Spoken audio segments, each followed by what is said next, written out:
قرآن مجید کی جس آیت نور کی آپ کے سامنے تلاوت کرنے کا شرف حاصل ہوا ہے، اس میں اللہ تعالیٰ جل شانہ نے ارشاد فرمایا کہ اس کے ساتھ کسی کو شریک نہ ٹھہراؤ، اس کی عبادت کرو، والدین کے ساتھ اس کو سلوک کرو، اقربا رشتہ داروں کے ساتھ، یتیما مساکین کے ساتھ، اور قریبی رشتہ دار ہمسائے کے ساتھ اور اجنبی ہمسائے کے ساتھ، اور مسافر کے ساتھ، اور جو تمہارے ملک تمہاری لونڈیاں ہیں ان کے ساتھ اس نے سلوک کرو۔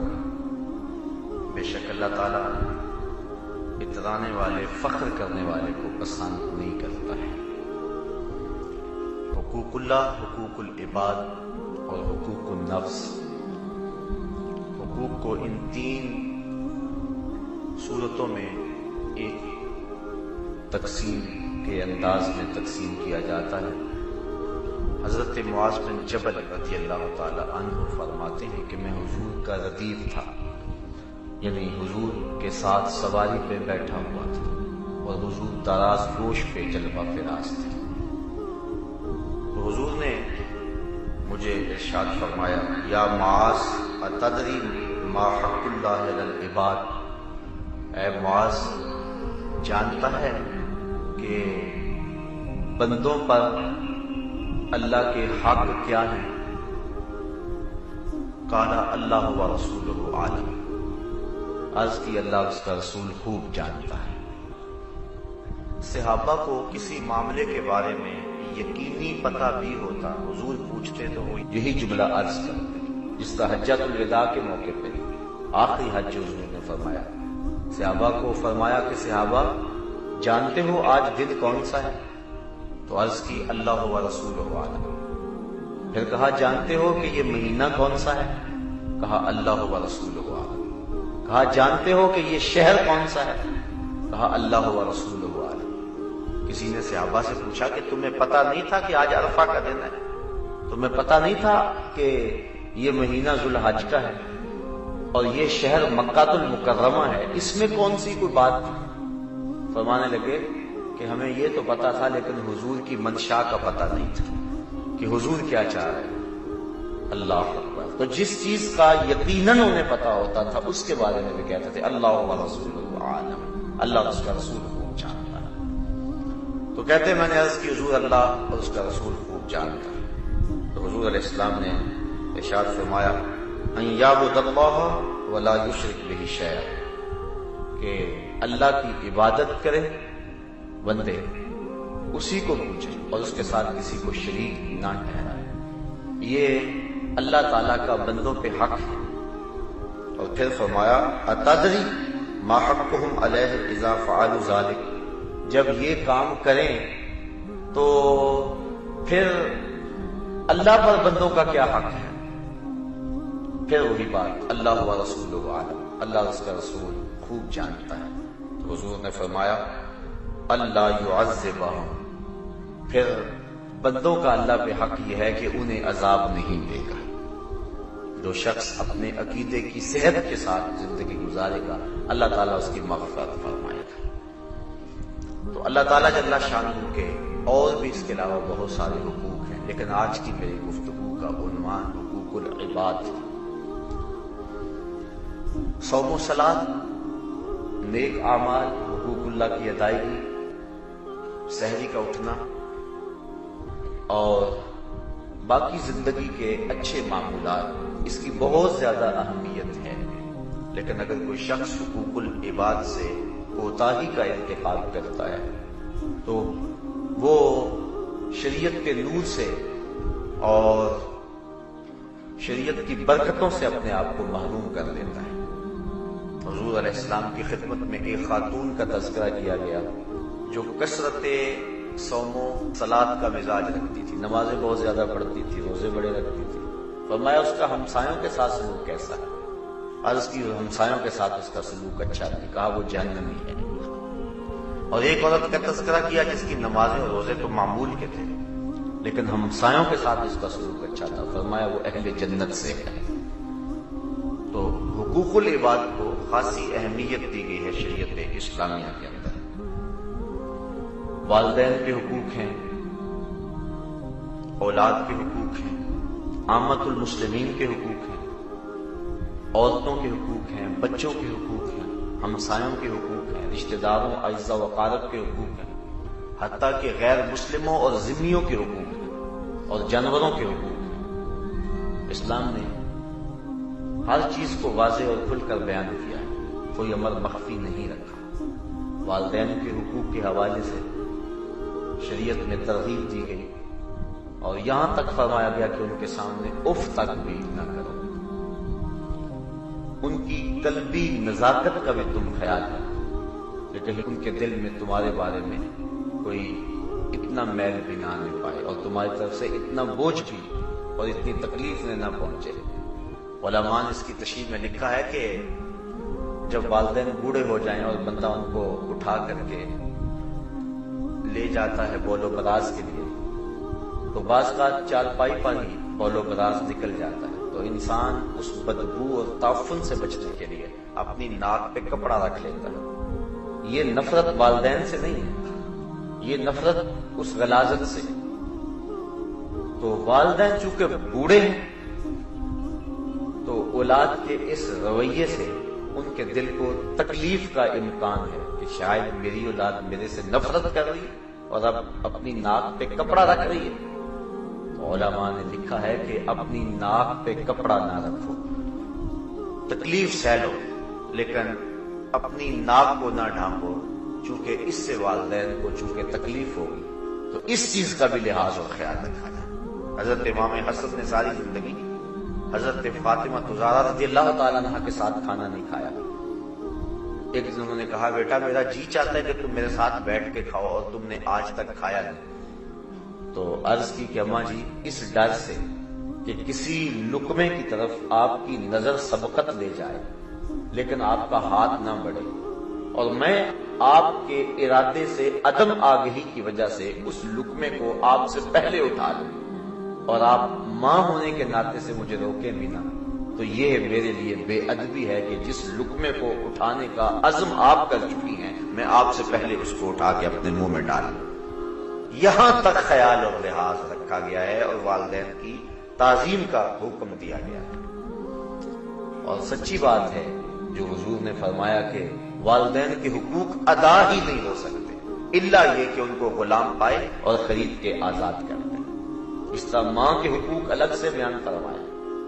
ایک صاحب پوچھتے ہیں حضور کی بارگاہ میں کہ میرے حسن سلوک کا سب سے زیادہ مستحق کون ہے؟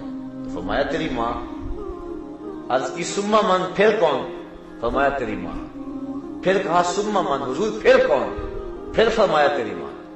تو پھر اس نے چوتھی مرتبہ پوچھا تو فرمایا تیرا باپ۔ علماء نے اس کی تشریح میں لکھا ہے کہ چونکہ ماں پہلے ایام حمل کی تکلیف، پھر بز حمل کی تکلیف، اور پھر پرورش کی، دودھ پلانے چھڑانے اور اس کی تربیت کی تکلیف، 3 مراحل سے گزرتی، اور باپ صرف تیسرے مرحلے میں شامل ہوتا ہے۔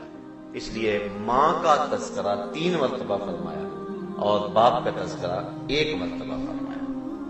تو والدین کے حقوق ہیں ہمارے ذمہ، ان کو آسودگی دیں، انہیں خوش رکھیں، وہ ان کی ناراضگی سے بچیں۔ اللہ کی رضا والدین کی رضا میں ہے، اور اللہ کی ناراضگی والدین کی ناراضگی میں۔ رضا اللہ فی رضا الوالد وسخط اللہ فی سخط الوالد۔ اسی طرح والدین کے حقوق جس طرح اولاد کے ذمے ہیں، اس طرح والدین کے ذمے اولاد کے حقوق بھی ہیں کہ ان کی اچھی تربیت کریں، ان کا اچھا نام رکھیں، ان سے پیار کریں۔ حضرت امام حسن رضی اللہ تعالی عنہ کا حضور نے منہ چوما تو اقرع بن حابس التمیمی، جو کہ اپنی قوم کے سردار تھے، وہ پاس بیٹھے ہوئے تھے۔ جب اس منظر کو انہوں نے دیکھا تو کہا، حضور میرے 10 بیٹے ہیں، میں نے تو کبھی ان کے ساتھ یوں پیار نہیں کیا۔ حضور نے فرمایا، من لا یرحم لا یرحم، جو رحم نہیں کرتا اس پہ بھی رحم نہیں کیا جائے گا۔ تو ترغیب دی اس بات کی کہ اپنی اولاد کے ساتھ اس نے سلوک کرو، اپنی اولاد کے ساتھ پیار کرو، وہ تمہارے پیار کی طالب ہے، تمہارے پیار کی بھوکی ہے، تم اسے پیار دو، اس کو محبت دو، ان کا اچھا نام رکھو، ان کو دین سکھاؤ، 5-7 سال کے ہو جائیں تو مسجد میں انگلی لگا کے لاؤ، 10 سال کے ہو نماز نہیں پڑھتے تو ان کو مار کے نماز پڑھاؤ۔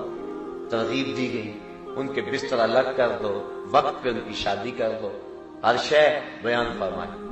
حضرت سعد بن ابی وقاص رضی اللہ تعالی عنہ نے حضور سے عرض کی کہ میں اپنے مال کے بارے میں وصیت کرنا چاہتا ہوں، یعنی بہت سارا مال ہے، اب میرا وقت آ کر آ گیا۔ مکے میں آپ کا وصال ہونے لگا تھا، حضور اس بات کو پسند نہیں کرتے تھے کہ جہاں سے کسی کی ہجرت ہو وہاں ہی اس کا وصال ہو، اس لیے فرمایا اللہ خیر کرے۔ انہوں نے کہا حضور میں وصیت کرنا چاہتا ہوں، سارے مال کی کر دوں؟ فرمایا نہیں۔ آدھے کی کر دوں؟ فرمایا نہیں۔ تو کہا تیسرے حصے کی کر دوں؟ فرمایا ہاں تیسرے حصے کی کر دیں۔ اور ساتھ فرمایا کہ اپنی اولاد کو کنگال چھوڑ کے جائے اور بے آسرا چھوڑ کے جائے، یہ بہتر نہیں ہے، یہ بہتر ہے کہ تو ان کے لیے کچھ چھوڑ کے جائے۔ اس لیے سارے مال کو راہ خدا میں خیرات کرنے سے اور سارے مال پر وصیت کرنے سے انہیں روک دیا، چونکہ آخری وقت تھا ان کا۔ اس لیے فرمایا کہ نہیں، حالانکہ ان کی ایک ہی بیٹی تھی، کہا کہ نہیں تو ان کو کنگال چھوڑ کے جائے تو یہ بہتر نہیں ہے کہ وہ لوگوں سے مانگتے پھریں اور لوگوں کے سامنے جھولی پھیلاتے پھریں۔ جس نے آسودگی دیکھی ہو پھر اس کے لیے یہ مسئلہ اور زیادہ مشکل ہوتا ہے، اس لیے فرمایا کہ نہیں ایسا نہیں ہے۔ تو تہائی حصے کے اندر فرمایا کہ تم وصیت کر سکتے ہو۔ اللہ اکبر۔ تو اس طرح اولاد کے حقوق ہیں، میاں بیوی کے آپس کے حقوق ہیں، یہ بھی حقوق کی جو ہے وہ فہرست میں ایک اہم شے ہے۔ اور ہماری آئلی زندگی کا قیام میاں بیوی کے خوشگوار تعلقات میں ہے۔ جب میاں بیوی کے تعلقات اچھے نہیں ہوں گے تو اولاد پر برا اثر پڑے گا، گھر جہنم بن جائے گا۔ سارے دن کا تھکا ہوا شخص جب شام کو پہنچے گا تو اس کو سکون ملنے کی بجائے الٹی تکلیف ہوگی، پھر گھر سے گریز اختیار کرنے لگ جائے گا اور دوریاں بڑھے گی اور گھر ٹوٹ جائیں گے۔ اس لیے حقوق بیان فرمائے۔ اور ایک بڑی خوبصورت بات ارشاد فرمائی کہ اگر تمہیں بیوی کی کچھ چیزیں ناپسند ہیں، کچھ عادتیں تمہیں پسند نہیں، تو اس کی کوئی ایسی عادتیں بھی تو ہوں گی جو تمہیں پسند ہیں۔ یہ کتنی بڑی بات ہے اور گھروں کو جوڑنے کے لیے کتنا حکمت آمیز جملہ ہے۔ اور اس طرح بیوی کو کہا کہ اگر اللہ کے علاوہ کسی کو سجدہ جائز ہوتا تو میں بیوی کو حکم دیتا کہ وہ اپنے شوہر کو سجدہ کیا کرے۔ یعنی کتنی اہمیت ہے شوہر کی۔ حضور فرمایا 4 اشخاص ایسے ہیں جب مریں گے تو جنت میں جانے میں کوئی رکاوٹ نہیں ہوگی۔ ایک وہ شخص جس نے ایسی سچی توبہ کی کہ گناہ کی طرف پلٹنا اتنا مشکل ہے، جس طرح تھن سے نکلا ہوا دودھ واپس نہیں جا سکتا، وہ دوبارہ گناہ کی زندگی اختیار نہیں کر سکتا۔ دوسرا وہ شخص کہ جس نے اپنے والدین کو راضی کر لیا۔ تیسرا وہ شخص کہ جس کی اولاد زیادہ تھی، ذرائع آمدنی تھوڑے تھے، لیکن اس نے اپنی اولاد کے پیٹ میں حرام کا لقمہ نہیں جانے دیا۔ اور چوتھی وہ عورت جو اس حال میں مری کہ اس کا شوہر اس پہ راضی تھا۔ فرمایا یہ 4 لوگ وہ ہیں جن کو جنت میں جانے میں کوئی شے بھی رکاوٹ نہیں ہو۔ ایک دوسرے کے ساتھ محبت کا درس دیا۔ حضور نے اپنی زندگی کا عمل لوگوں کے سامنے پیش کیا۔ حضرت خدیجہ الکبریٰ رضی اللہ تعالی عنہا کے لیے حضور کے جو محبت بڑے جذبات تھے، ان کی وفات کے بعد جانور ذبح کرتے اور ان کی سہیلیوں کے گھروں میں گوشت بیچتے تاکہ ان کی روح کو آسودگی ہو۔ حضرت عائشہ رضی اللہ تعالی عنہا ام المومنین کو حمیرہ کہہ کے پکارتے، بلکہ فرمایا کہ عائشہ کی مثال ایسے ہے جس طرح کھانوں میں سرید ہوتا ہے۔ اور حضرت عائشہ رضی اللہ تعالیٰ عنہ روایت کرتی ہیں کہ حضور کثرت سے حضرت خدیجہ کا ذکر کرتے۔ ایک دن مجھ سے نہ رہا گیا، میرا ان سے جو رشتہ تھا، میں نے عرض کی حضور آپ اس بوڑھی عورت کا تذکرہ نہیں چھوڑتے جس کے ہونٹوں کے گوشے بڑھاپے کی وجہ سے زرد ہو گئے تھے، جبکہ اللہ نے آپ کو بہتر ازواج دے دی۔ حضور غصے میں آگے فرمایا عائشہ مجھے خدیجہ کے بارے تکلیف نہ دو، جب پورے مکے نے میرا انکار کیا تھا اس خاتون نے میرا اقرار کیا تھا، جب سارا زمانہ دشمن ہو گیا تھا تو انہوں نے دل جوئی کی تھی۔ کہتے ہیں واللہ اس کے بعد میں نے کبھی ان کے بارے میں کوئی بات نہیں کی۔ اور حضرت خدیجہ الکبریٰ کا جب آخری وقت آیا تو انہوں نے حضور سے چادر رحمت مانگی، حضور یہ چادر عنایت کر رہے ہیں۔ پوچھا کیوں؟ عرض کی حضور بخار جان لیوا ثابت ہو رہا ہے، میں چاہوں گی کہ اس چادر سے مجھے کفن دیا جائے۔ کسی شوہر کے بارے میں کسی بیوی کی اس سے بڑی گواہی کیا ہو سکتی کہ وہ کہہ رہی ہے کہ اگر مجھے میرے شوہر کی چادر مل جائے تو میری نجات کی ضمانت ہے۔ یہ حضور علیہ السلام کی زندگی کا حسن ہے جو نکل کے سامنے آ رہا ہے۔ تو عرض کی کہ حضور مجھے چادر دے دو۔ فرمایا خدیجہ چادر کیا کرنی ہے؟ عرض کی حضور بخار ہے اور مجھے لگتا ہے کہ میرے آخری وقت آ گیا، مجھے چادر دے دے تاکہ جس میں کفن دیا جائے۔ حضور کی آنکھیں امٹ آئیں، کہا خدیجہ تم نے چادر مانگی ہے، لو عربت جلدی لا آتیتک، اگر تو میری جلد بھی مانگتی میں وہ بھی اتار کے دے دوں گا۔ کوئی مثال لاؤ تو صحیح ایسی۔ آج لوگ حقوق نسواں کی بات کرتے ہیں، کوئی ایک مثال ہی لا کے دکھائیں ایسی۔ تو اسلام نے یہ روشنی دی ہے، اسلام نے یہ حقوق دیے۔ اسی طرح تمام مسلمانوں کو ایک دوسرے کے حقوق ادا کرنے کی تاکید کی اور حسن سلوک کا درس دیا، بلکہ فرمایا مومنوں کی مثال ایسے ہے جس طرح ایک جسم ہوتا ہے، جسم کے کسی حصے کو تکلیف پہنچے تو سارا جسم بخار میں مبتلا ہو جائے۔ یہ مسلمانوں کی آپس میں مثال ہے، یا دیوار کی طرح جس طرح ایک دوسری اینٹیں ایک دوسری میں پیوست ہیں اور ان کو مضبوط کرتی ہیں، اس طرح مسلمان ایک دوسرے کو مضبوط کرتے ہیں۔ اخوت اس کو کہتے ہیں، چبھے کانٹا جو کابل میں تو دلی کا ہر پیر و جواں بےتاب ہو جائے۔ آج کہا جاتا ہے ہم نے پوری دنیا کا ٹھیکہ تو نہیں لیا ہوا، کیوں نہیں لیا ہوا؟ ہمیں اسلام نے سکھایا یہ ہے۔ جب راجہ داہر کے ہاتھوں ایک مظلوم بیٹی نے تنگ ہو کے حجاج کو آواز دی تھی تو محمد بن قاسم کہاں سے چلا تھا؟ اپنی بہن کی آبرو بچانے کے لیے۔ یہ اسلام ہے۔ آج عافیہ صدیقی تڑپ رہی ہے اور جیل خانے کی دیواروں کے ساتھ سر پٹک رہی ہے، اور 56-57 اسلامی ممالک میں کسی کی غیرت نہیں جاگتی۔ کسی حکمران کو توفیق نہیں ہے کہ ان سے کہا جائے ظالمو یہ ہماری قوم کی بیٹی ہمیں واپس دو۔ آج کہا جاتا ہمیں کیا لگے؟ عجیب صورتحال ہے، عجیب رنگ ہے۔ مسلمانوں کی مثال یہ ہے کہ ایک کو تکلیف ہو سارے بےتاب ہو جاتے۔ اسی طرح رشتہ داروں کے حقوق، اللہ تعالیٰ نے ارشاد فرمایا ان اللہ یامر بالعدل والاحسان وایتاء ذی القربى، اللہ تعالیٰ تمہیں عدل و احسان کا حکم دیتا ہے اور قربا یعنی رشتہ داروں کے ساتھ اچھائی کا، ان کو دینے کا اور ان کو عطا کرنے کا حکم دیتا ہے۔ بلکہ ایک روایت میں آتا ہے کہ افضل صدقہ وہ ہے جو ناراض کنگال رشتہ دار کو دیا جائے۔ رشتہ دار ناراض ہے تم سے، تمہارا شریک بنا ہوا ہے، حالانکہ یہ بھی ایک عجیب اصطلاح ہے۔ شریک کا معنی ہے دکھ درد میں شریک، مصیبتوں میں شریک، خوشی غمی میں شریک، اور ہم نے شریک بمانا دشمن بنایا ہوا ہے۔ تو جو تمہارا دشمن بنا ہوا ہے اور تمہیں نیچا دکھانے کے لیے تلا ہوا ہے اور تمہاری عزت اس کو ایک آنکھ نہیں بھاتی اور تمہیں نقصان پہنچانے کے لیے، تمہاری جڑیں کاٹنے کے لیے لگا ہوا ہے، لیکن اس کے اوپر بھی حالات برے آ گئے تو اس کو ضرورت ہے، تو اب اس کو اگر تم دو گے تو تمہاری طبیعت اس کی طرف مائل نہیں ہوتی کہ میں سانپ کو کیوں دودھ پلاؤں، یہ تو میرا دشمن ہے۔ تو فرمایا گیا کہ بہتر صدقہ وہ ہے جو ناراض رشتہ دار کو دیا جائے، کیونکہ اس میں نفس شامل نہیں ہوگا، جو کیا جائے گا اللہ کی رضا کے لیے کیا جائے گا۔ بلکہ حضور نے فرمایا جو شخص یہ چاہتا ہے کہ میرے رزق میں برکت ہو، فرمایا وہ صلہ رحمی کیا کرے۔ اور ایک حدیث کے لفظ ہیں سل من قطعک واط من حرم، فرمایا جو تجھ سے تعلق توڑے تو اس سے تعلق جوڑ، اور جو تجھے محروم رکھے تو اس کی جولیاں بھر دے۔ رشتہ داری میں ہوتا ہے کہ لوگ چھوٹی چھوٹی بات پہ بگڑ جاتے ہیں، مجھے رشتہ نہیں دیا، میرے ساتھ یہ سلوک نہیں کیا، چھوٹی چھوٹی باتوں سے بگڑتے ہیں، پھر ساری زندگی نفرت کی دیواریں کھڑی کیے رکھتے ہیں۔ اللہ رسول کے احکام سے لوگوں کا آج تعلق نہیں رہا ہے، نفس اتنے موٹے اور تازے ہو گئے کہ بس ہم ان کی خوراک کی فراہم کرتے رہتے ہیں۔ تو اگر تجھ سے کوئی تعلق توڑے تو اس سے تعلق جوڑ، اور اگر تجھے کوئی محروم رکھے جب تیرے اوپر موقع آئے اس کو عطا کرنے کا، تو اس ماضی نہ دیکھے اس نے جب میں پسا تھا تو میرے ساتھ کیا سلوک کیا تھا، تو اس رویے کو نہ دیکھ، تو اپنے طرز زندگی کی خوبصورتی کی طرف آ اور اب تو اس کو نواز دے۔ کتنا خوبصورت جملہ ہے، ہزاروں نظمیں نثریں قربان سے ایک جملے میں، زندگی سمو کے رکھ دی گی ان دو جملوں میں۔ سل من قطع عطا واط من حرم عطا، جو تجھ سے قطع تعلق ہی کرے تو اس سے تعلق جوڑ، اور جو تجھے محروم رکھے تو اس کی جھولیاں بھر دے۔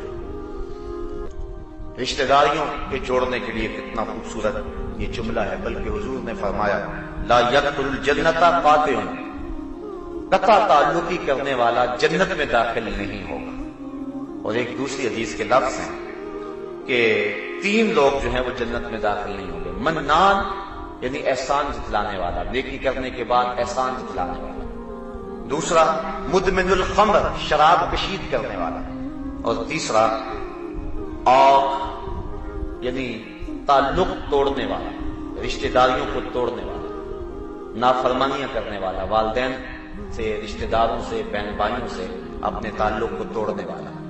آج ہم کتنے لوگوں سے ہنس ہنس کے ملتے ہیں، ہماری معاشی مجبوریاں ہوتی ہیں، ہماری سیاسی مجبوریاں ہوتی ہیں، ہماری کئی مجبوریاں ہوتی ہیں، ہم کتنے لوگوں کو ہنس ہنس کے ملتے ہیں۔ تو اگر رشتہ داروں کے ساتھ بھی آپ اچھا سلوک کر رہے ہیں، بہت سارے لوگوں کا عجیب سا رویہ ہوتا ہے، باہر ہنستے ہوتے ہیں، گھر آ کے فرعون بن جاتے ہیں اور وہ سمجھتے ہیں کہ یہاں میں نے اپنا روب جمانا ہے۔ نہیں، اپنی زندگی کو خوبصورت بنائیں اور معاف کرنے کا مزاج بنائیں۔ جو شخص معاف کرنے کا مزاج بنا لیتا ہے آسودہ ہوتا ہے، اور جو شخص نفرتوں کے بیچ اپنے دل میں بوتا ہے، ان کو پانی دیتا رہتا ہے، تو وہ ساری زندگی اذیتوں کا شکار رہتا ہے۔ اس لیے اگر خود آسودہ رہنے چاہتے ہو تو لوگوں کو آسودگی پہ چاہو۔ فرمایا لا ضرر ولا ضرار، نہ کسی کو دکھ دو اور نہ تمہیں کوئی دکھ دے۔ سادے لفظوں میں جیو اور جینے دو، یہ پالیسی اختیار کرو زندگی میں، تو زندگی خوبصورت ہو جائے گی۔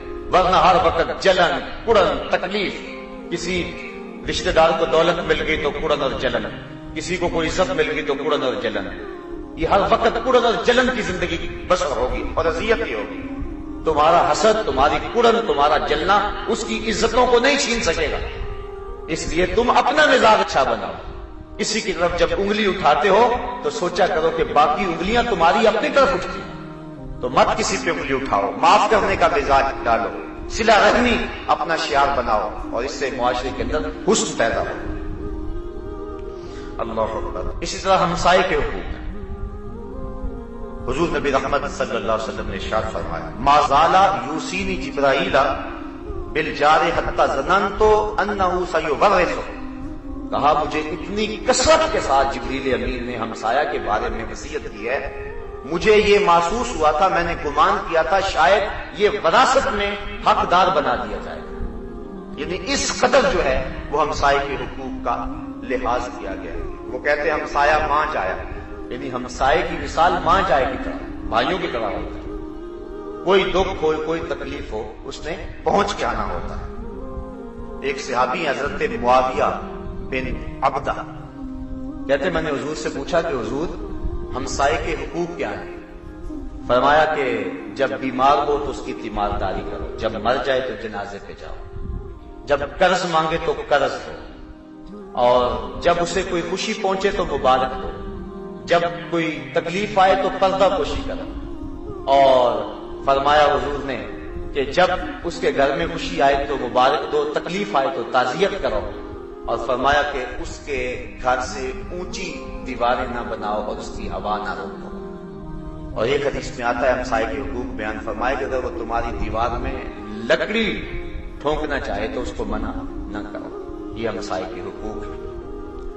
بلکہ اللہ کے محبوب علیہ السلام نے ارشاد فرمایا واللہ لا یؤمن واللہ لا یؤمن واللہ لا یؤمن، اللہ کی قسم وہ مومن نہیں ہے، اللہ کی قسم وہ مومن نہیں ہے، اللہ کی قسم وہ مومن نہیں ہے۔ صحابہ نے عرض کی ومن یا رسول اللہ، حضور کون مومن نہیں ہے؟ حضور نے فرمایا الذی لا یامن جارہ، جس شخص کا ہمسایہ اس کی شر سے محفوظ نہیں ہے وہ شخص مومن ہی نہیں۔ بلکہ ایک حدیث کے لفظ ہیں، فرمایا جو شخص پیٹ بھر کے کھاتا ہے اور رات گزارتا ہے اور یہ جانتا ہے کہ میرا ہمسایہ بھوکا ہے اور اس کو کھانا نہیں دیتا، حضور نے ارشاد فرمایا وہ مجھے مانتا ہی نہیں، اس کا میرے پہ ایمان ہی نہیں ہے۔ ہمسایہ بھوکا ہو تو 40 دن نمازیں قبول نہیں ہوتی، تو فرمایا اس کا میرے پہ ایمان ہی نہیں۔ بلکہ حضور نے ایک آسان نسخہ بیان فرمایا، سنیے۔ حضور فرماتے ہیں کہ جب تم کھانا پکاؤ تو تھوڑا سا پانی زیادہ ڈال لو اور شوربہ ہمسایوں کے گھر بھی بھیج دو۔ یہ ہمیں شریعت نے حکم دیا۔ اگر ایسا ہم نہیں کر سکتے تو پھر حکم ہے کہ ایسے زاویے میں کھانا پکائیں کہ ہمسائے کے بچوں تک اس کی خوشبو نہ پہنچے، کیونکہ مزدور کے غریب بچے اگر اپنے باپ سے اس کی فرمائش کر بیٹھے تو وہ فرمائش کو پورا نہ کر سکا تو پھر اس کا علاج کس کے پاس ہوگا؟ یا تو تم تھوڑا سا پانی زیادہ ڈال لو اور شوربے کی پیالی ایک بھیج دو، کوئی حرج نہیں ہے اس میں، تمہارا کیا بگڑے گا؟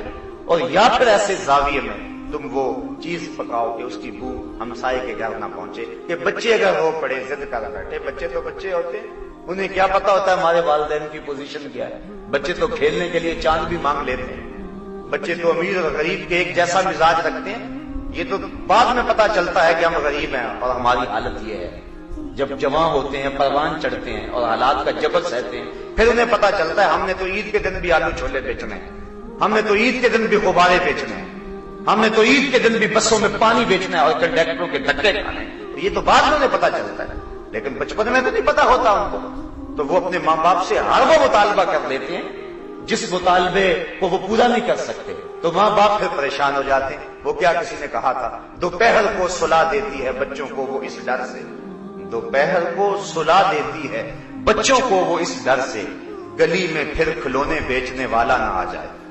یہ تو لوگوں سے پوچھے کہ جو محرومیوں کا شکار ہے کہ وہ روتے ہوئے بچوں کو کیسے چپ کراتے ہیں، بچوں کی آرزوئیں اور مچلتی ہوئی تمناؤں کو کس طرح جو ہے وہ خاموش کرواتے ہیں۔ آپ روز دیکھتے نہیں کہ لوگ ماں باپ اپنے بچوں کی آرزو پورا نہیں کر سکتے تو وہ خودکشی کر جاتے ہیں، تو یہ حالات پیدا ہو جاتے ہیں۔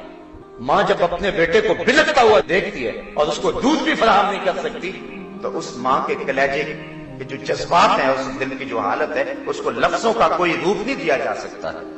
اللہ نے ماں کا دل اتنا گداز اور نرم بنایا ہوا، اس لیے حضور نے کتنا خوبصورت جملہ ارشاد فرمایا کہ گوشت پکاؤ اگر تو تھوڑا سا پانی زیادہ ڈال لو اور ہمسایوں کے گھر بھی ایک پیالی بھیج دو، یہ مزاج بناؤ۔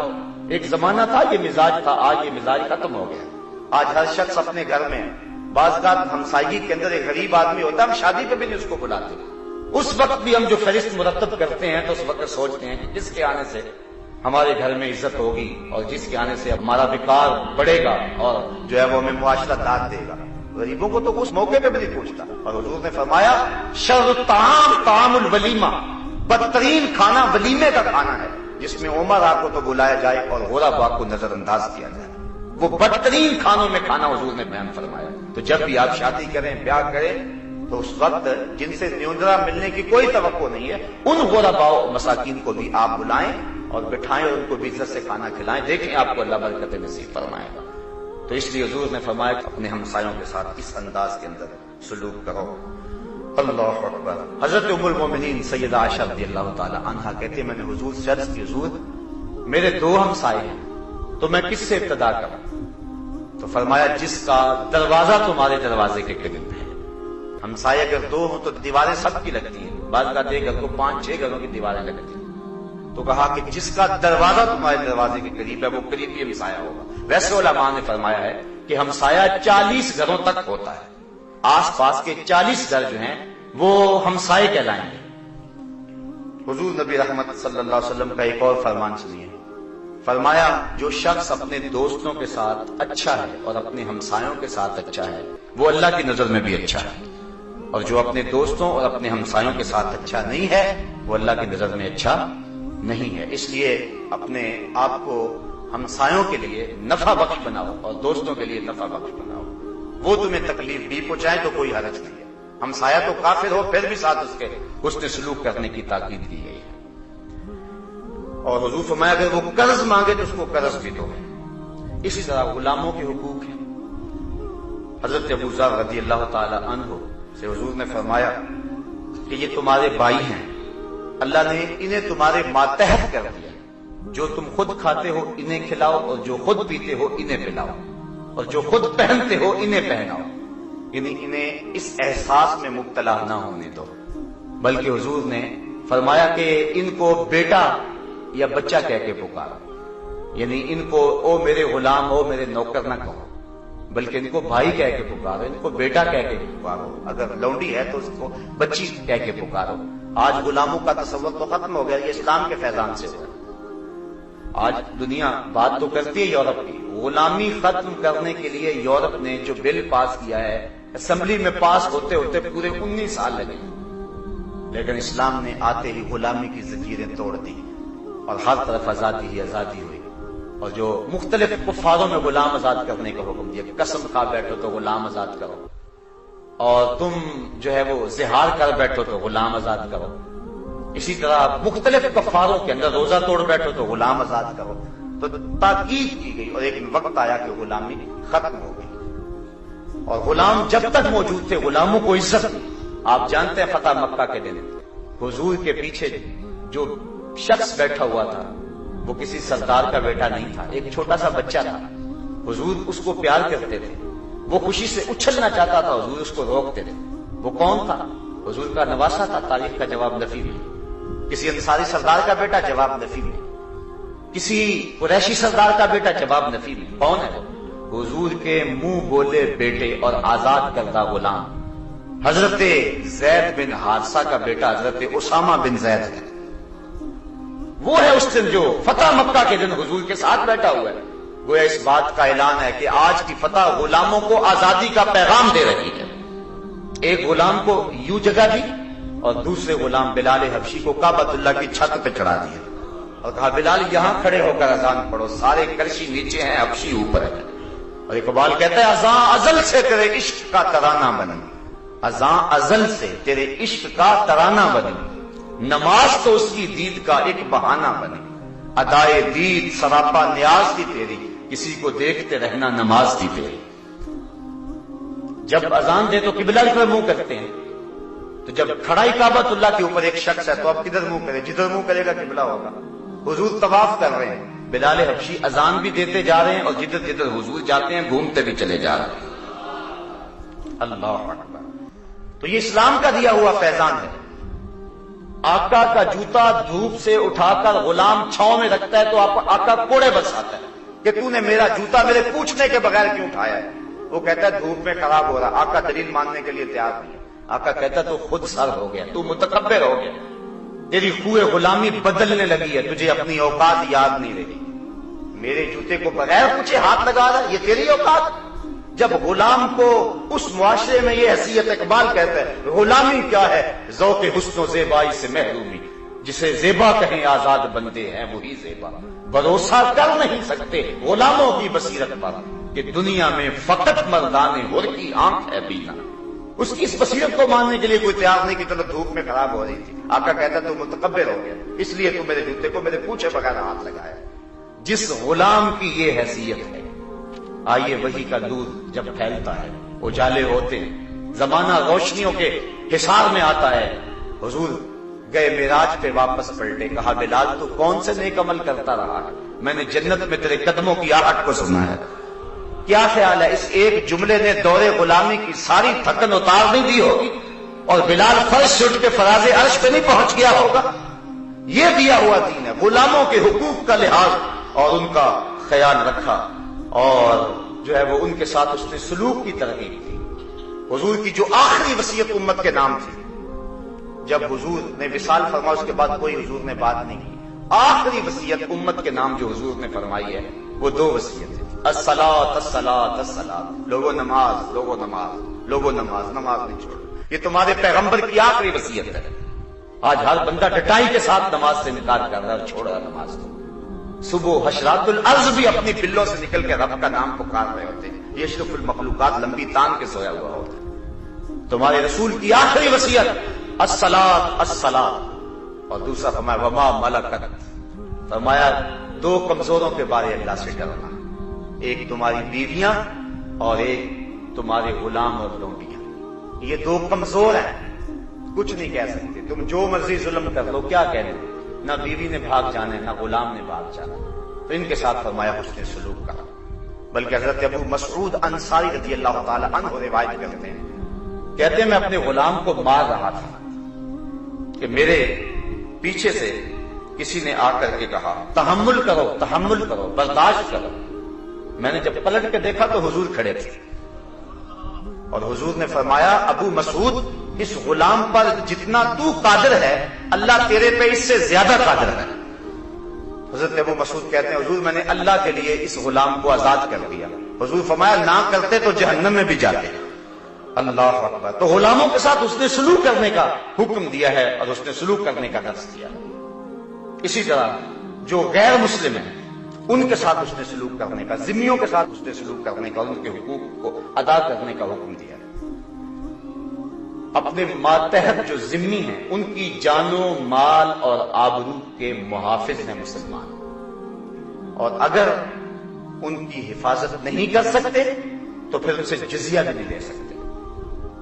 حضرت سعد بن ابی وقاص رضی اللہ تعالی عنہ نے جب حمص فتح کیا اور وہاں انہوں نے ان سے جزیہ لیا، تو جب رومیوں نے پوری اطراف سے مسلمانوں پر حملے کر دیے تو حضرت عمر فاروق رضی اللہ تعالیٰ عنہ کے حکم سے انہیں حمص چھوڑ کے واپس آنا پڑا۔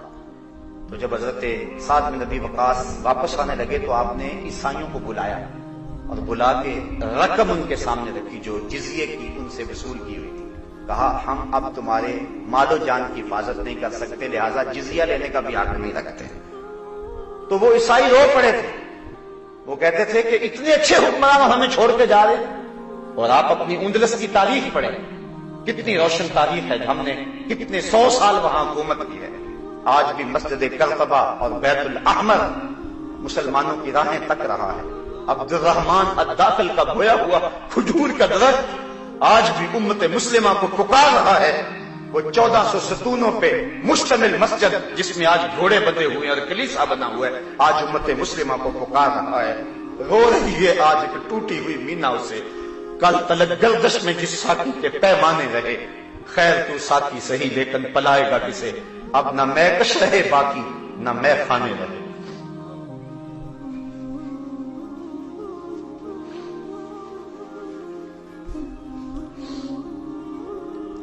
اندلس کی سرزمین ہے۔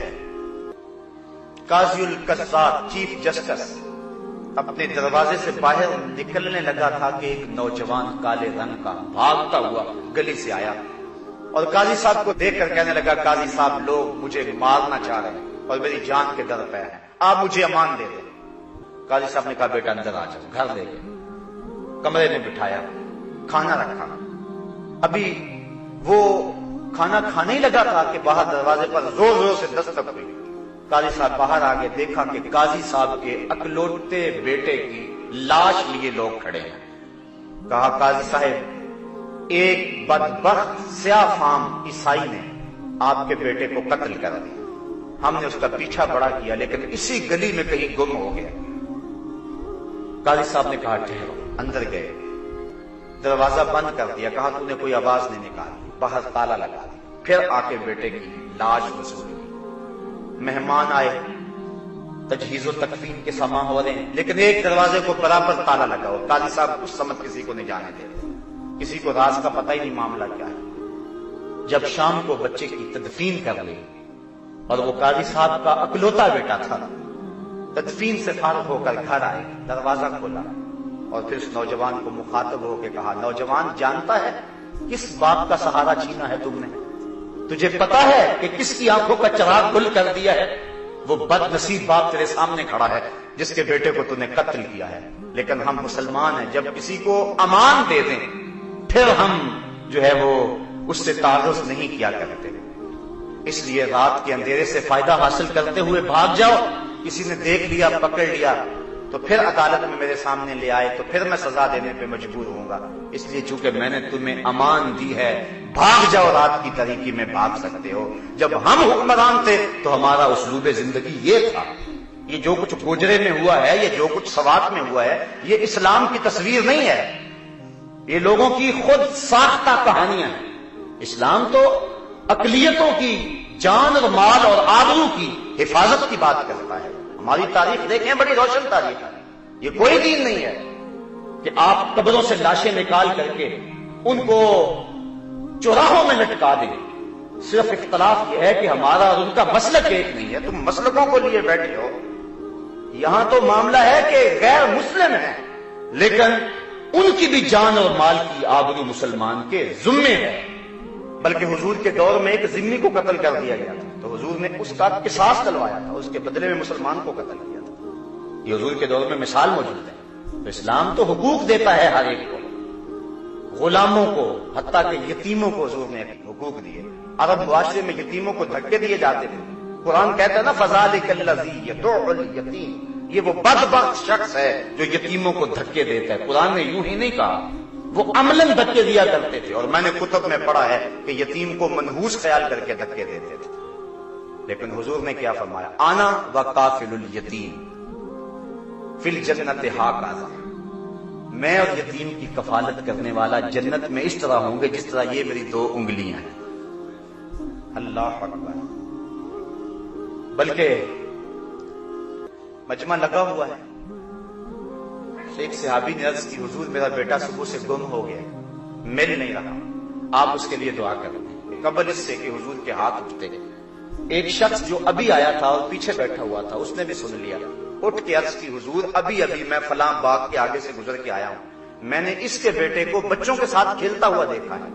باپ نے جب سنا کہ میرا بیٹا فلاں باغ میں ہے، صبح سے تلاش کر رہا تھا، دوڑ لگا دی. حضور علیہ السلام نے فرمایا سے بلاؤ. بلایا گیا. کہا بڑی جلدی ہے حضور، آپ جانتے ہیں کہ ایک باپ کے بیٹے کے ساتھ تعلق کا رشتہ کیا ہے، اور میں جلدی سے بیٹے کو ملنا چاہتا ہوں، ماں الگ تڑپ رہی ہے، میں چاہتا ہوں جلدی اس کو ماں تک لے جاؤں. فرمایا ضرور جاؤ، بیٹے سے ملو، اس کی ماں کو بھی ملواؤ، میں نہیں روکتا، لیکن میری ایک وصیت بس یاد رکھنا، جب باغ کے کنارے جانا تو اپنے بیٹے کو بیٹا کہہ کے آواز نہیں دینی، جو نام رکھا ہے اس نام سے آواز دینی. عرض کی، حضور اگر بیٹا کہہ کے آواز دے دوں تو اس میں حرج بھی کیا ہے؟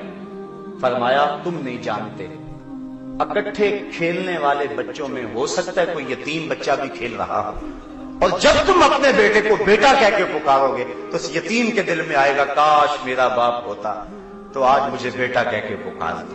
بیوہ کے سامنے اپنی بیوی سے پیار کرنے سے منع کیا گیا ہے، غریب کے سامنے اپنی دولت کی نمائش کرنے سے روکا گیا ہے. یہ اسلام کا مزاج ہے. تو کہا ہو سکتا ہے کہ وہاں کوئی یتیم کھڑا ہو اور وہ بھی بچوں کے ساتھ کھیل رہا ہو، چونکہ تم صبح کے بچھڑے ہوئے ہو، تمہارے لہجے میں بلا کی مٹھاس ہے، اور تم جب بیٹا کہہ کے پکارو گے بڑا شہد نچڑ رہا ہوگا تمہاری زبان سے، تو اس کو اپنا باپ یاد آ جائے گا، کاش آج میرا باپ ہوتا تو مجھے بھی بیٹا کہہ کے پکارتا، مجھے بھی آج وہ اس الفاظ اور اس پرنور لفظوں سے پکارتا. تو فرمایا کہ تو نے اپنے بیٹے کو بیٹا کہہ کے پکارنا نہیں ہے. اللہ اکبر. اسلام نے عورتوں کو حقوق دیے. آج مغرب عورتوں کو حقوق دینے کی بات کرتا ہے، جبکہ عورتوں کو جب حق خود ارادیت دیا گیا تو اس میں عمر کا تفاوت رکھا گیا، اور پھر اس بل کو بھی پاس کرنے کے لیے کتنی تگ و تاز ہوئی اور کتنے لوگوں نے انکار کیا.